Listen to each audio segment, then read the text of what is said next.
and welcome to our 2.3 deductive reasoning video. In this video we're going to analyze what's the difference between inductive and deductive reasoning, and then shortly after that we'll look at these new laws of detachment and syllogism, which are both tools to help us draw conclusions. So let's take a look at the first one here of what's the difference between our previous way of thinking and what we're going to be looking at in this section.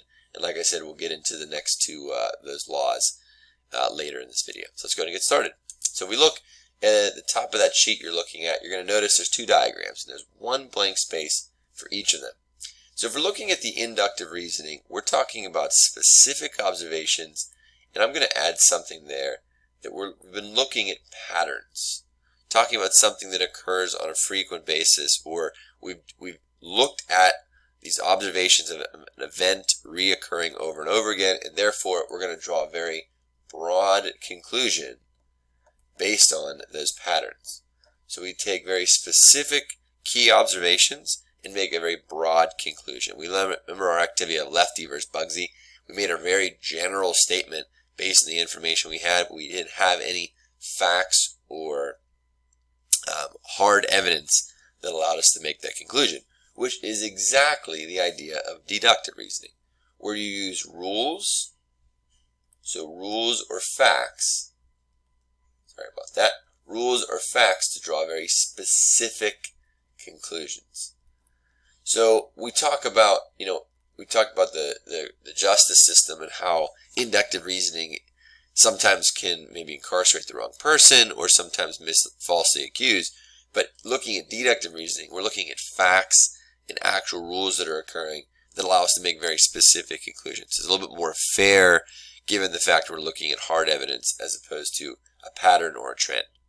So let's take a look then at these examples and see which one's inductive versus deductive and what key words can give that away for us. So students at Olivia's high school must have a B average to participate in sports.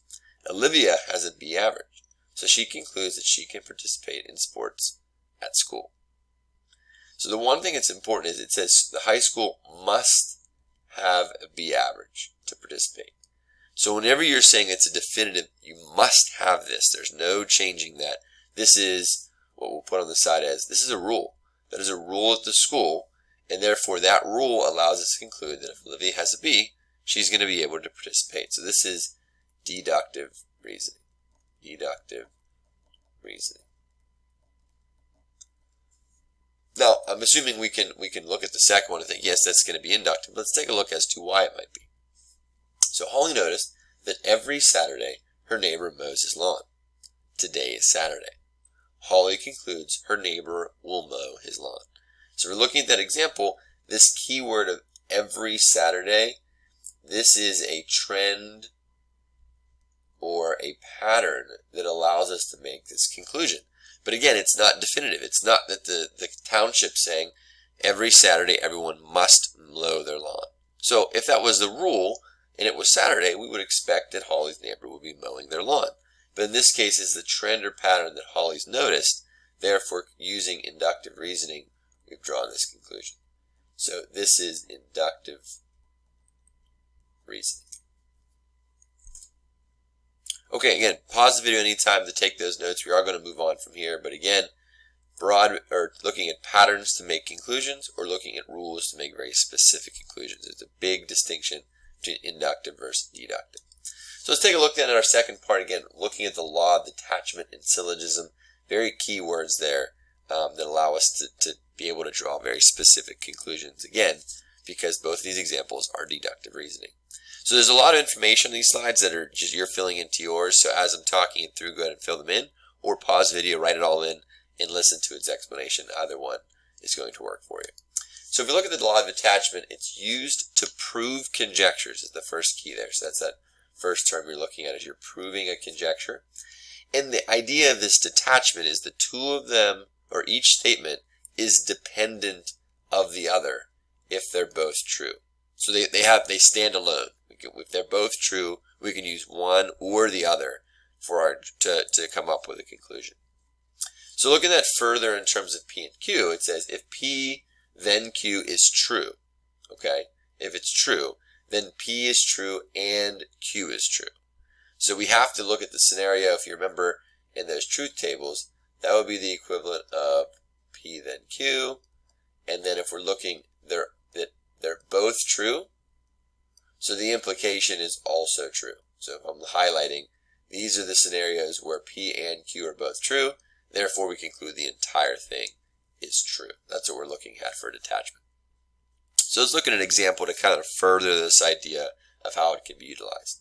So if a student turns in a permission slip, then the student can go on a field trip. Okay. So we're saying that if Felipe turned in his permission slip, we can draw what conclusion? Well, we can draw the conclusion that indeed Felipe can go on the field trip, because he was able to fall in line with the rule that the student turns in the permission slip, then they can go on the field trip. We also could have been given the information that Felipe went on the field trip, and therefore we can conclude that Felipe turned in the permission slip. So if they're both true, we can use the one or the other, they're dependent of each other, to be able to draw that conclusion. All right, let's take a look then at that last piece of information there on syllogism. Now, syllogism, I like to look at this one as friends by association. If I know one person and that person knows somebody else, technically I know that other person. And that's kind of what we're making connections between one set of hypothesis and conclusion and another one. So again, draw two deductive conclusions from two true conditional statements. Okay, so if we look at what it looks like in terms of P and Q, we're actually adding a third letter because we're looking at two different conditional statements. So if P then Q, and then taking Q and saying if Q then R, then we're making the connection that implies P then Q. P then R, I apologize.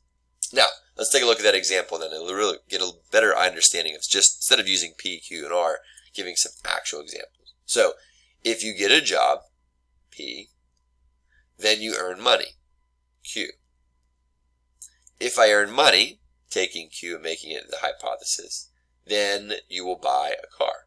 Make that one R. So if P, then Q, then R, then we can conclude that if you get a job, P, then you will buy a car. So we're making the connection between two separate conditional statements, having one time it being the conclusion, and then in the next statement making it the hypothesis, implying a different conclusion. We're making the connection between the original statement and the conclusion of the second statement. So again, if you get a job, then you earn money. If you earn money, then you'll buy a car. Therefore, we can conclude if you get a job, then you will be able to buy a car. So I hope these two connections between the law of detachment and syllogism kind of further the idea of deductive reasoning. And again, we made those little comments about what's the major difference between inductive and deductive reasoning, and how deductive is a little bit more fair given that we're using rules and facts as opposed to just using patterns. So thanks everybody. I hope this helps. If you need to rewatch it, by all means. There will be more practice problems in class to further this idea. Thanks everybody.